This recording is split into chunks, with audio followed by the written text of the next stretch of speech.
Hey everyone, welcome to Clever Girl Finance TV. My name is Bola Shokumbi. I'm the founder and CEO of Clever Girl Finance.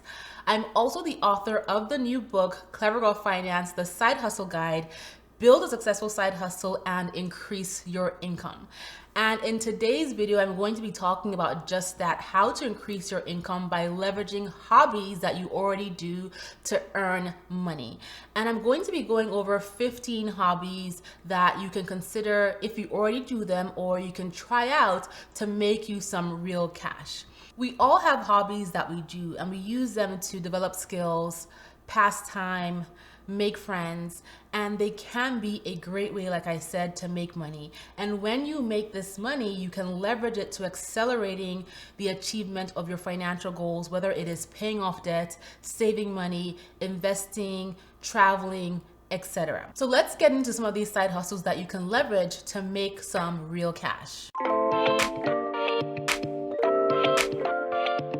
So hobby number one is writing. There are a ton of companies, a ton of platforms, including Clever Girl Finance, that hire freelance writers.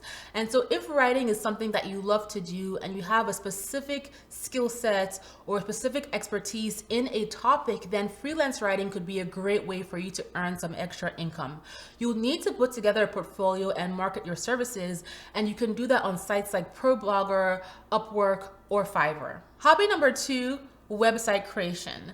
So in today's day and age, so many people have online businesses. And if you love creating websites or tinkering with websites, you can actually offer this as a service to other people.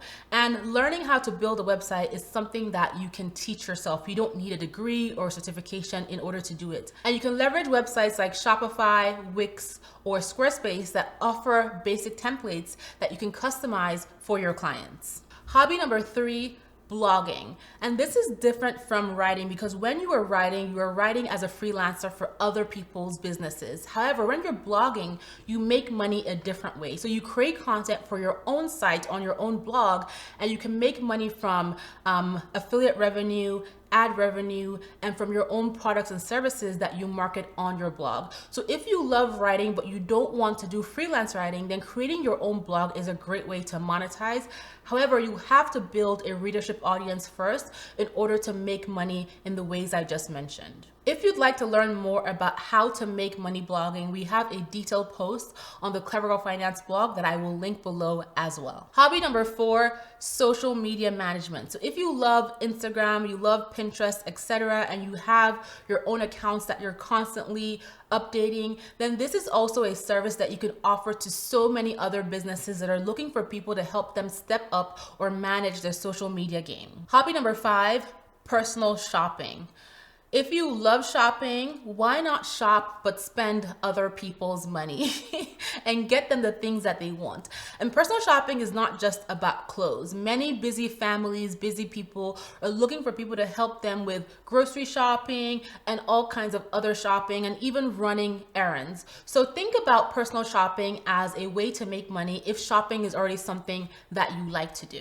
A great platform to find gigs when it comes to personal shopping is TaskRabbit. Hobby number six is driving. If you love to drive, you can start a side hustle driving for Uber or for Lyft and bring in some extra cash and also meet some great people potentially while you do this job as well. If Uber or Lyft is not your jam, you can also drive, if you love driving, and do deliveries, right? For stores, grocery stores, and etc. Hobby number seven, baking. If you are an incredible baker, you make awesome baked goods, you can monetize this by selling your items to friends and family and posting your items on social media to create a client base. Hobby number eight, cooking homemade meals. A lot of people love homemade meals, but they don't have time to cook them.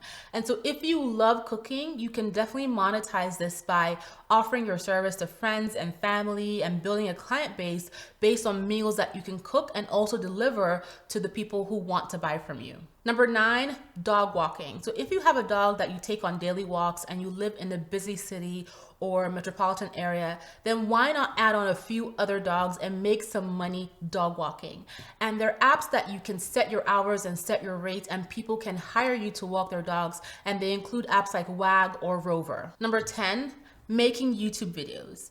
So are you an expert at something? Is there a topic you like discussing? Then you can actually monetize by making YouTube videos if you're able to get enough views and subscribers to get to the point where you're able to monetize. Building a YouTube channel can take time, but once you're able to get to the point where you monetize and you can create a schedule to create new videos, this can actually become a really good semi-passive income source. Number 11, living frugally. Is this a hobby?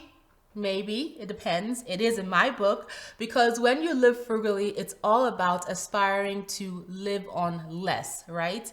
And when you're able to save money by living frugally, that money you save can actually equal the income you would get from a side hustle. And so think about living frugally, think about ways that you can cut back, especially in ways that are not really tied to important things in your life, right? So living frugally is something that we should all aspire to do. Keep in mind that when it comes to living frugally, it's not about being cheap. It's about cutting back on non-essentials and the things that don't really matter. Number 12, create an online course. So if you are constantly teaching people how to do something, you have a skill set, you can monetize that skill set by creating an online course, filming videos, creating course scripts, creating worksheets. It does take time to build an online course, but once you have created it, it can become a great source of passive income. And you can sell your course on sites like Teachable and Thinkific. Number 13, investing. And investing is a great hobby because this is how you build wealth, and this is how you can make a lot of money over time if you invest consistently and you're clear on your goals and your objectives and your risk tolerance. So definitely take some time out to start to learn how investing works, and also create a plan to start investing consistently with any spare money that you have so that you can start to see results. Hobby number 14, organizing. So if you're constantly organizing your home, your attic, your basement, your kids' items, this could be a service that you can offer to other people. There are so many people, especially right now, who are overwhelmed with a ton of clutter in their homes, or even like digital clutter. And you can offer this as a service and help relieve some stress for those people and also make some money for yourself. And number 15, teaching based on your skill set. And this is different from creating an online course. Instead, this is teaching one-to-one on a recurring basis. So you could teach personal fitness, you could teach piano lessons. There are so many things that you can teach based on your skill set. Not only is it a great way to make money, but you also get to connect with other people. So when you take your hobby and you turn it into a side hustle to earn you money, keep in mind that there might be a learning curve. You might not bring in dollars right away. You have to be patient, and you have to give yourself time to learn and assess and implement what you learn so that you can grow your side hustle. So as for setting your prices, it's all about research, research, research. So do some research into your local area to determine what people are charging for the services you offer, and then you can price your own services accordingly. There are also a ton of platforms where you can market your services. I mentioned a few as I went through the video, but be sure to do your research to determine other places to market your services, starting with social media. So, do you have any money-making hobbies? I would love to know. Leave a comment below. I hope you guys have enjoyed watching this video. If you have, tell all your best girlfriends about Clever Girl Finance. Hit the subscribe button and the like button below, and head on over to Instagram and follow us at Clever Girl Finance. Don't forget to stop by our website at clevergirlfinance.com. We have over 30 plus completely free courses and over 40 plus completely free worksheets to help you as you work on improving your finances. Thank you so much for being here, and I will talk to you soon.